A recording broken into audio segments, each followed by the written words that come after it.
আসসালামু আলাইকুম বন্ধুরা, আজকে আমি দারাজ থেকে একটি মাইক্রোফোন অর্ডার করেছি আমার ব্লগ করার জন্য এবং ভয়েস সুন্দর করার জন্য। তো আজকে আপনাদেরকে দেখাবো যে দারাজ থেকে ঠিকঠাক প্রোডাক্ট দেয় কিনা। এর যে লোগোটা, এই যে আমার ঠিকানা দেওয়া আছে, আমি এখন আনবক্সিং করে এটা দেখাবো। K8 wireless microphone. তো দেখি এটা আমার কিরকম দিয়েছে বা আমি ঠিকঠাক মতো পেয়েছি কিনা। তার আমার সেই কাঙ্ক্ষিত মাইক্রোফোন আমি প্যাকেটটা ছিঁড়ে ফেললাম, আর এবারকে আমি দেখাবো যে এই মাইক্রোফোনটার মধ্যে কি কি আছে বা কি কি করা যায়। তো এই প্যাকেটটার সাথে যে এইভাবে একটা ফোম দেওয়া থাকবে, আর এখানে একটি রিসিভার আছে। তো রিসিভার থাকার পরে এটার সাথে চার্জারও থাকবে বলেছে আমাকে। তো দেখি আমি চার্জারটা পাই কিনা। হ্যাঁ, চার্জারের একটি আমি পট পেয়েছি, টাইপ সি কেবলের পেয়েছি চার্জারটা। বিডি মালা যে নিয়মগুলো আছে এগুলা এখানে কিন্তু দুই ভাবে লেখা, একভাবে হইলো চায়না ফ্রন্টে লেখা, আরেকটা কিন্তু ইংলিশ ফ্রন্টে লেখা।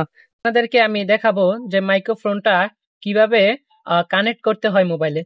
এই রিসিভারটা অ্যান্ড্রয়েড মোবাইলে যে চার্জার অপশনটা আছে এটার দিকে দিয়ে দিবেন।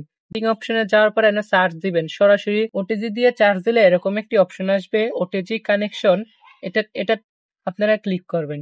ক্লিক করার পরে এই যে এখানে দেখাচ্ছে ওটিজি অন করতে, তো আপনারা অন করে নেবেন। আপনারা ক্লিক করবেন।